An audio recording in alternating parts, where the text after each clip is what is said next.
वक्रतुण्ड महाकाय सूर्यकोटि समप्रभ निर्विघ्नं कुरु मे देव सर्वकार्येषु सर्वदा।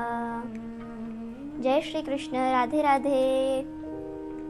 आज हम भाद्रपद मास की शुक्ल पक्ष की चतुर्थी तिथि के बारे में जानेंगे।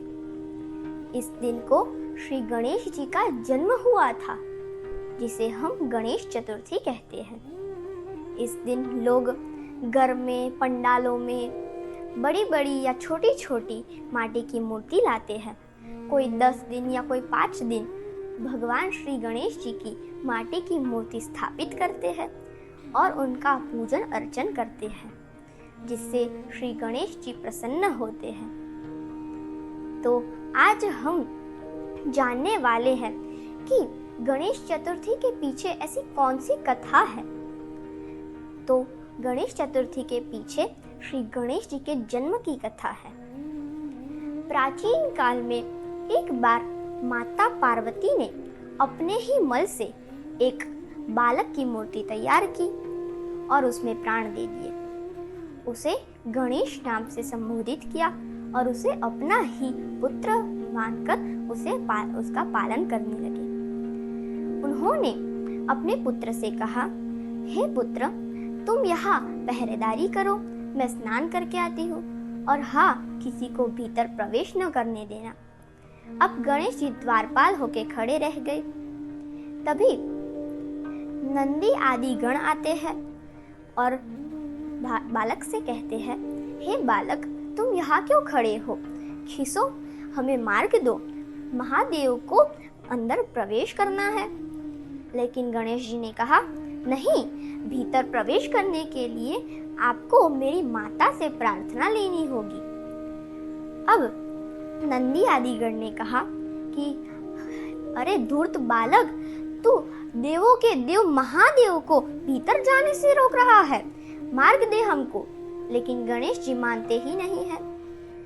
फिर नंदी आदि गण गणेश जी के साथ युद्ध भी करते हैं, लेकिन गणेश जी नहीं मानते हैं और वे युद्ध में नंदी आदि गण को भी परास्त कर देते हैं।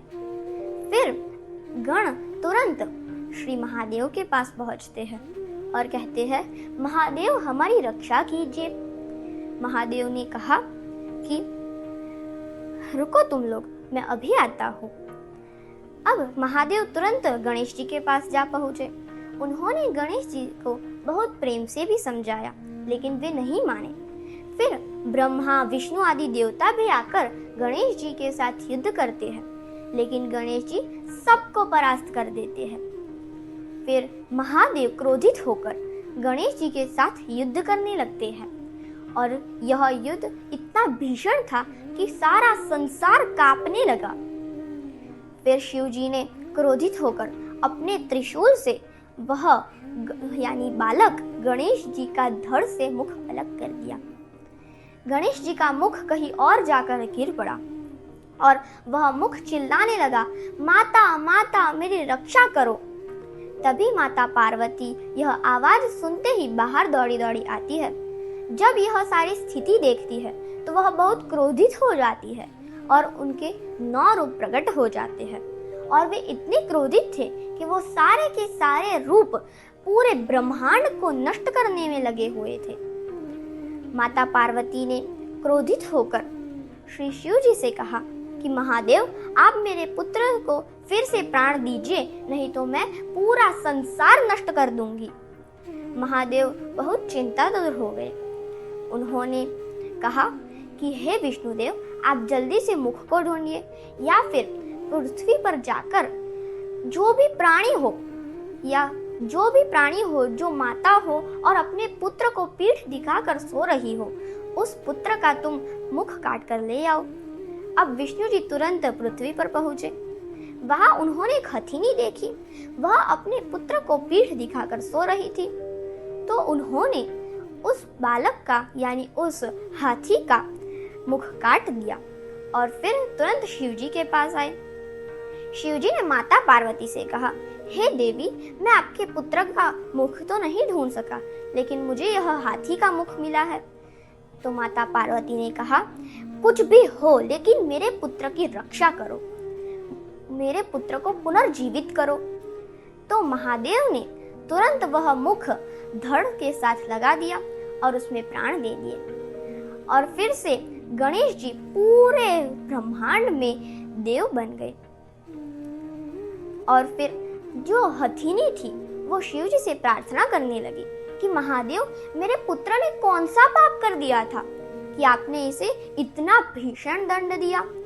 तो महादेव ने कहा, देवी जी, आपके इस पुत्र के धड़ यानी इस शरीर को कलयुग में बाजोट के नाम से जाना जाएगा और इसके ऊपर ही हमारी मूर्ति रखी जाएगी।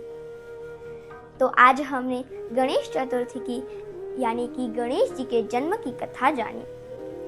तो मैं भी आशा करती हूँ कि आप सब भी अपने घर में श्री गणेश जी की मूर्ति स्थापित करें और उनकी पूजन और उनका पूजन अर्चन करें।